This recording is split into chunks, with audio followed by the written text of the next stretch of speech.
শ্ৰদ্ধাৰ অসমবাসী ৰাইজ, আজি নিৰ্বাচনী প্ৰচাৰৰ শেষ দিন।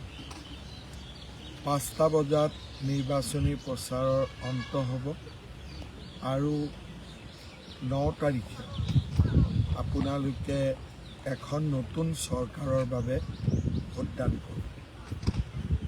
যোৱা এক প্ৰকাৰ ক'ব গ'লে পঞ্চায়ত নিৰ্বাচনৰ পিছৰে পৰা অসমৰ বিধানসভা নিৰ্বাচনৰ বাবে আমি সাজু হৈছিলোঁ আৰু ভাৰতীয় জনতা party, Asom Gana Parishad, Bodoland people's front আমি সকলোৱে ঐক্যবদ্ধভাৱে ৰাইজৰ মাজলৈ গৈ আমি কৰি অহা কাম আৰু ভৱিষ্যতে আমি কৰিব বিচৰা কামৰ বিষয়ে আপোনালোকক জনাবলৈ আমি চেষ্টাও কৰিছিলোঁ।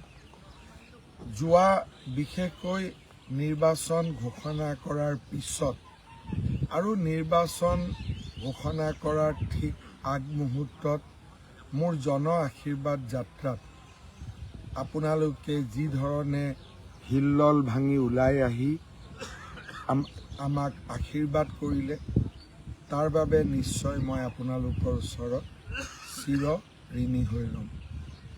নিৰ্বাচন বুলিলে স্বাভাৱিকভাৱে আনন্দও থাকে, লগে লগে তিক্ততাৰো সৃষ্টি হয়, বিভিন্ন ধৰণৰ বিতৰ্কৰো সৃষ্টি হয়। কিন্তু এইবাৰ দুই এটা কথাত কংগ্ৰেছ দল কিছু সীমা চেৰাই গ'ল।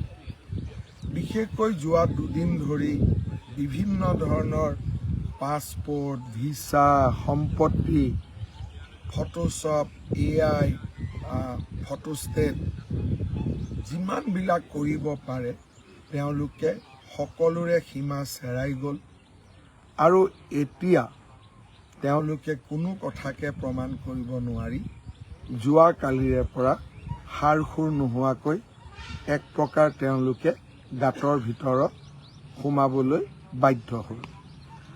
যোৱা দুদিন ধৰি কংগ্ৰেছ দলৰ সভাপতি গৌৰৱ গগৈয়ে বাৰে বাৰে সাংবাদিকসকলক এটা কথা কৈ আছে যে হিমন্ত বিশ্ব শৰ্মাই গীতাত ধৰি শপত খাই ক'ব পাৰিব নেকি যে তেওঁৰ বিদেশত কোনো সম্পত্তি নাই।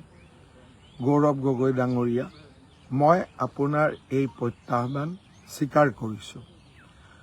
মোৰ ফালৰ পৰা মই আপোনাক প্ৰস্তাৱ দিছোঁ যে অহাকালি ৰাতিপুৱা 9 বজাত বটদ্ৰৱা থানত আমি দুয়োগৰাকী উপস্থিত হ'ব পাৰোঁ। মই ভাগৱত গীতাত ধৰি আৰু ভাগৱতক ধৰি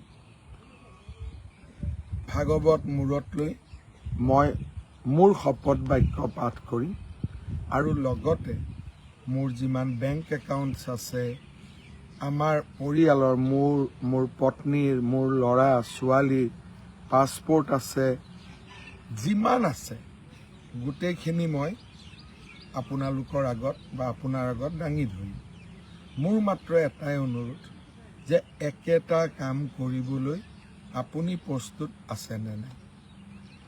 আপোনাৰ পত্নীৰ পাকিস্তানৰ বেংক একাউণ্ট, ইংলেণ্ডৰ প্ৰপাৰ্টি, এই গোটেইবিলাক আপুনিও দেখুৱাব লাগিব নিশ্চিতভাৱে।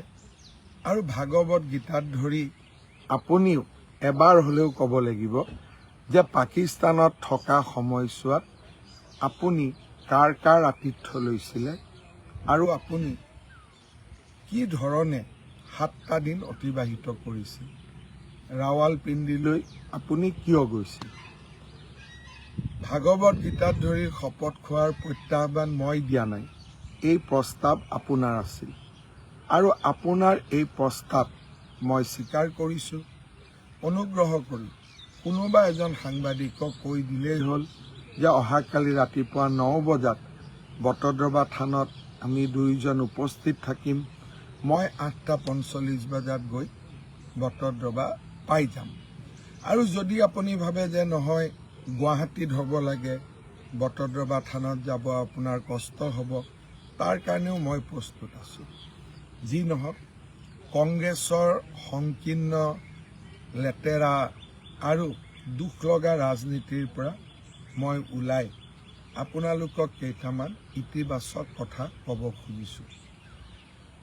অসমৰ সুৰক্ষা বিজেপিৰ প্ৰতিজ্ঞা। এই নিৰ্বাচন আমি দুটা ইছ্যু হাতত লৈ প্ৰতিদ্বন্দ্বিতা কৰিছোঁ। এটা হ'ল অসমৰ পৰিচয়, আনটো হ'ল অসমৰ বিকাশ।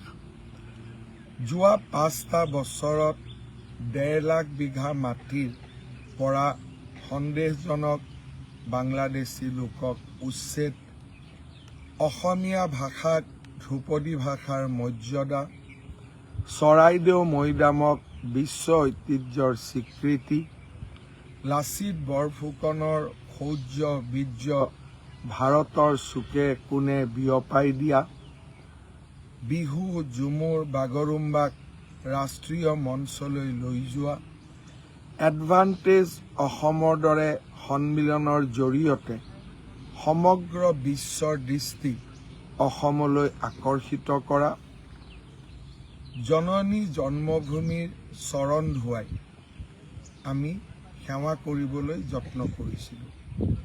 5টা বছৰ পিছত অসমীয়া আৰু অসমবাসী আজি সুৰক্ষিত।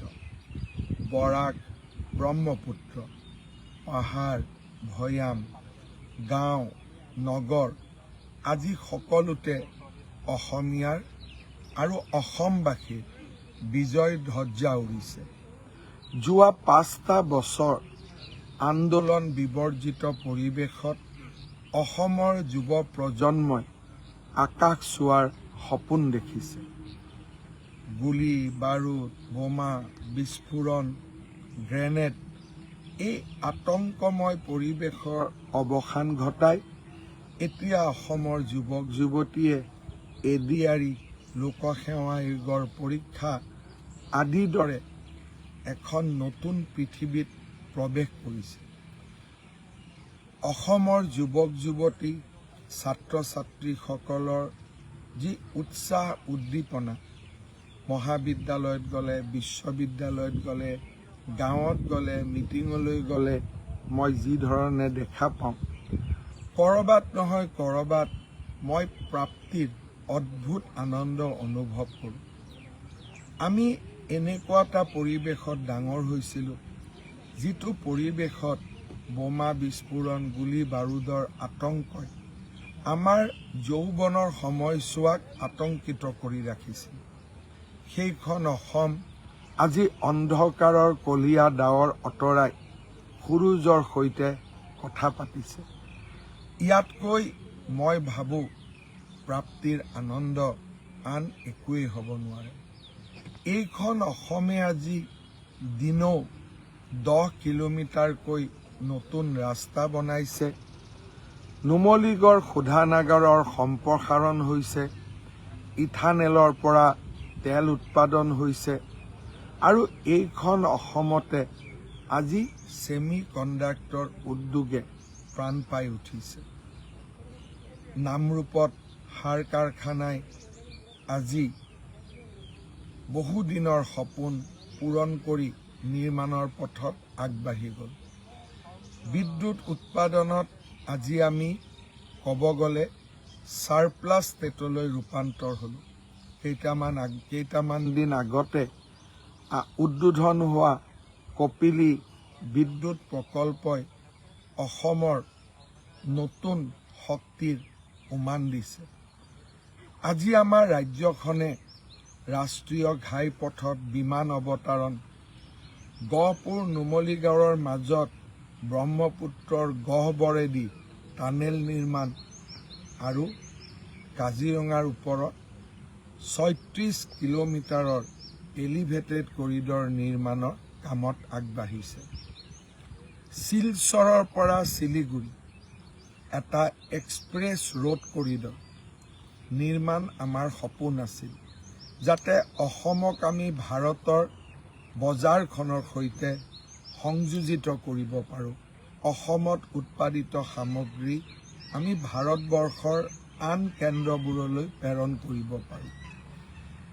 শিলচৰ আৰু শিলিগুৰি কৰিডৰৰ আজি শিলচৰ আৰু গুৱাহাটীৰ যিটো খণ্ড তাৰ কাম 22,000 কোটি টকা ব্যয়েৰে আৰম্ভ হৈছে। গুৱাহাটী বিমানবন্দৰে আজি ভাৰতবাসীক স্তম্ভিত কৰিছে। শিলচৰৰ ডলু এয়াৰপোৰ্ট অনুমোদিত হৈছে। ডিব্ৰুগড়ত অসমৰ দ্বিতীয় ৰাজধানী হিচাপে উদ্ভাসিত হৈছে।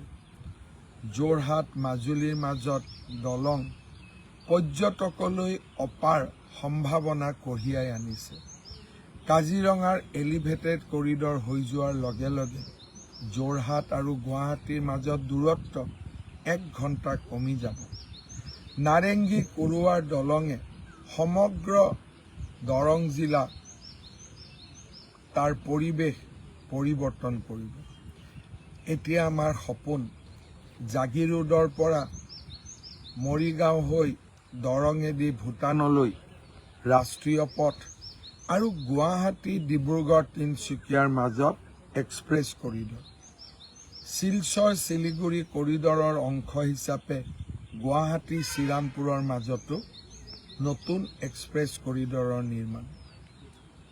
এখন নতুন অসমৰ প্ৰতিশ্ৰুতি। 1,65,000 নিযুক্তিৰ পিছত এইবাৰ আমি সংকল্প লৈছোঁ 2 লাখ যুৱক যুৱতীক আমি চৰকাৰত চাকৰি দিম। 10 লাখ যুৱক যুৱতীক নিজৰ ব্যৱসায় বাণিজ্যৰ কাৰণে CM-AAA সেই আঁচনিৰ জৰিয়তে 2 লাখৰ পৰা 5 লাখ টকালৈকে আগবঢ়াম। আৰু অসমত আহিব ধৰা উদ্যোগসমূহে অতিৰিক্তকৈ আৰু 10 লাখ যুৱক যুৱতীৰ নিযুক্তিৰ সম্ভাৱনা মুকলি কৰিব। বাংলাদেশী যিটো আমি প্ৰব্ৰজনকাৰী বুলি কওঁ, তেওঁলোকৰ লগত আমাৰ যুদ্ধ চলি থাকিব, উচ্ছেদ চলিব আৰু অসমৰ পৰিচয়ৰ বাবে আমি নিশ্চিতভাৱে পৰিচয় সুনিশ্চিত কৰাৰ বাবে আমি কাম কৰি যাম। মাজুলীত মেডিকেল কলেজ সপোন কোনেও দেখা নাছিল, আজি আমি তাৰ সপোন দেখিছোঁ।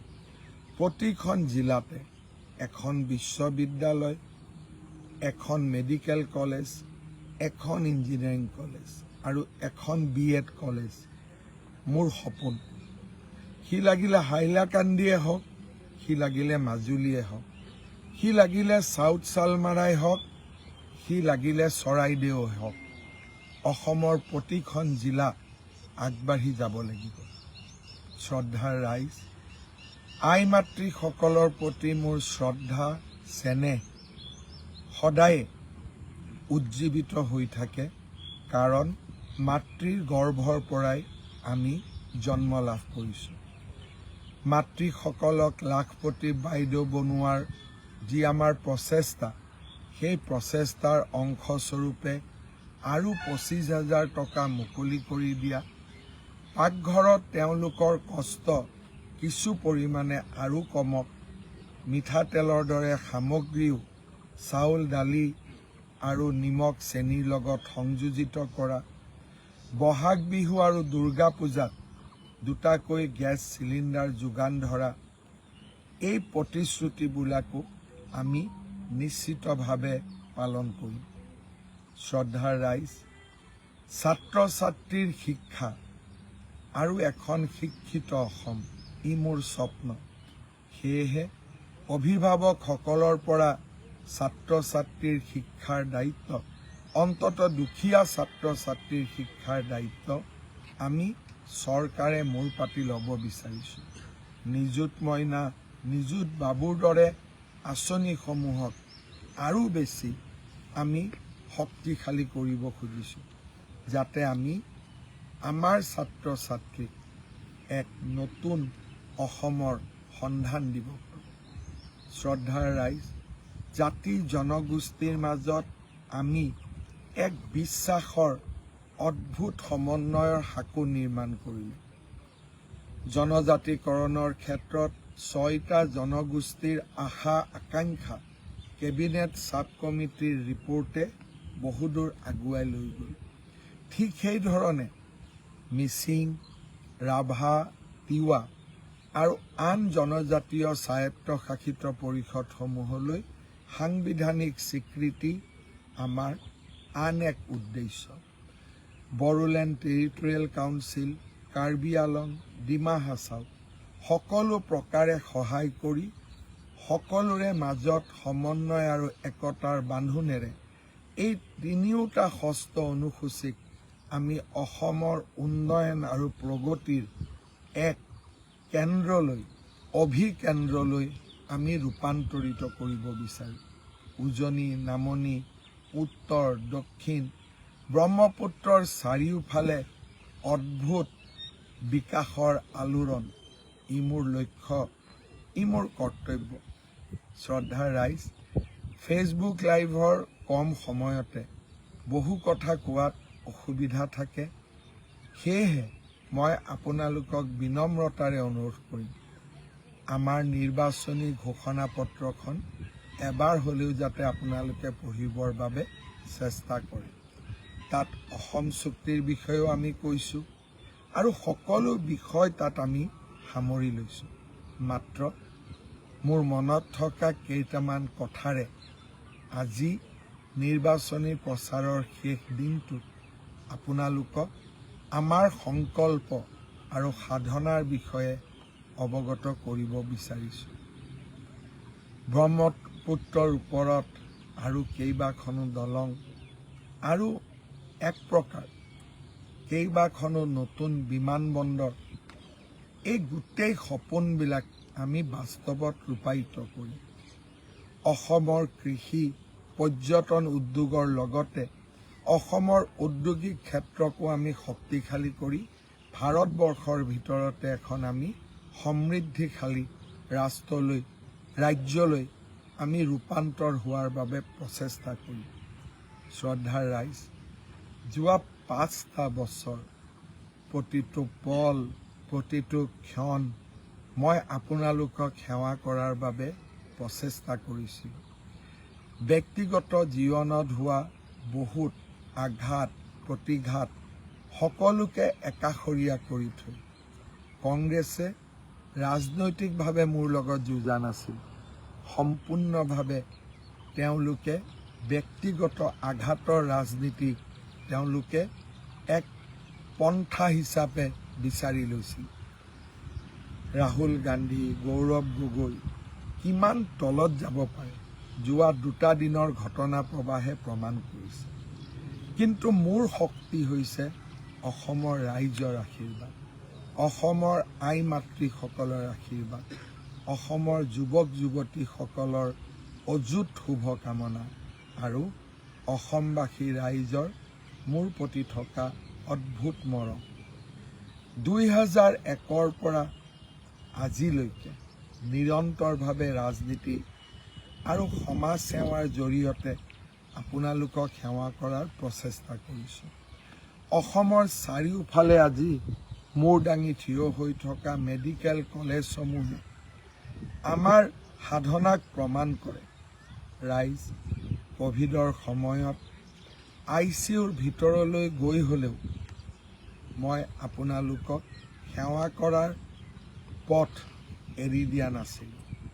প্ৰতিটো মুহূৰ্ততে অসমবাসী ৰাইজৰ প্ৰতি মোৰ দায়িত্ব আৰু মোৰ কৰ্তব্য মই নিৰ্বাহন কৰিবলৈ প্ৰচেষ্টা কৰিছিলোঁ। আজি ভাৰতীয় জনতা পাৰ্টীক ভোট দিয়াৰ বাবে মই আপোনালোকক বিনম্ৰতাৰে অনুৰোধ কৰিবৰ বাবেই ফেচবুক লাইভৰ মাজত আহিছিলোঁ। প্ৰধানমন্ত্ৰী নৰেন্দ্ৰ মোদী ডাঙৰীয়াৰ অসমৰ প্ৰতি এক অদ্ভুত মৰম আছে। শান্তি চুক্তি, অসমৰ বিকাশলৈকে তেখেতৰ অদ্ভুত কণ্ট্ৰিবিউশ্যন, এইবিলাকে আমাক সাহস দিয়ে। এখন ডাবল ইঞ্জিন চৰকাৰ, নৰেন্দ্ৰ মোদী দিল্লীত আৰু আমি গুৱাহাটীত। মই ভাবোঁ 5টা বছৰত অসম আৰু অধিক পৰিৱৰ্তন হ'ব। আমি যেন অসমৰ এক স্বৰ্ণীল কালখণ্ডত প্ৰৱেশ কৰিছোঁ। যেতিয়া গুৱাহাটীৰ পৰা উজনিলৈ আহোঁ, জাগিৰোডত নিৰ্মীয়মান ছেমিকণ্ডাক্টৰে মোৰ অসমৰ স্বৰ্ণীল কালখণ্ডলৈ মনত পেলাই দিয়ে। এয়া মাত্ৰ আৰম্ভণি, এয়া শেষ নহয়। প্ৰধানমন্ত্ৰী নৰেন্দ্ৰ মোদী ডাঙৰীয়াৰ নেতৃত্বত অসমত আমি বিজেপি চৰকাৰ উভতাই আনি বিজেপিৰ প্ৰাৰ্থীক পদুম ফুলত ভোট দিব। আমাৰ সতীৰ্থ সহযোগী অসম গণ পৰিষদ দলক হাতীৰ ছবিত আৰু বড়োলেণ্ড পিপুল ফ্ৰণ্টক নাঙলৰ ছবিত আপোনালোকে যেন জয়যুক্ত কৰে। খিলঞ্জীয়া সকলো জাতি জনগোষ্ঠী, অসমীয়া, ভাৰতীয়, মুছলমান, হিন্দু, খ্ৰীষ্টান সকলো আমাৰ বাবে পূজ্য।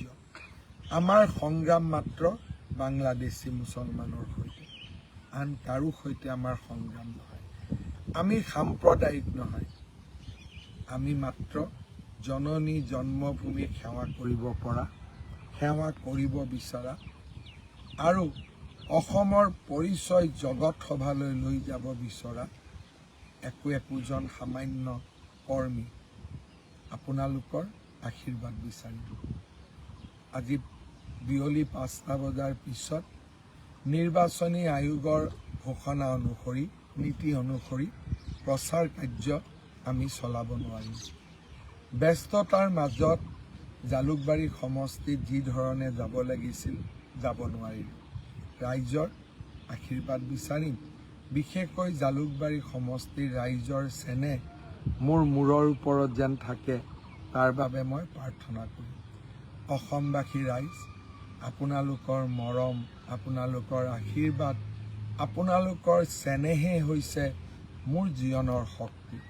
প্ৰতিটো ঘাট, প্ৰতিটো প্ৰতিঘাত সকলোকে মই সন্মুখীন হওঁ, কাৰণ মোৰ মনত এক অদ্ভুত বিশ্বাস আছে।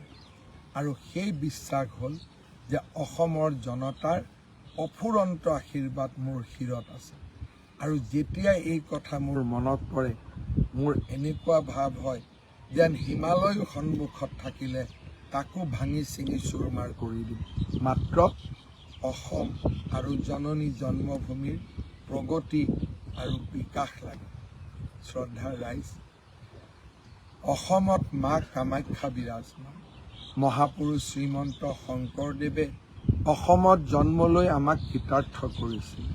চাওলুং চুকাফাই বৰ অসম নিৰ্মাণ কৰিছিল। সকলোকে আজিৰ দিনটোত এটাই মই আহ্বান জনাম, মা কামাখ্যাৰ আশীৰ্বাদেৰে আমি অসমক ভাৰতৰ ভিতৰত এখন সমৃদ্ধিশালী ৰাজ্যলৈ ৰূপান্তৰ কৰিম।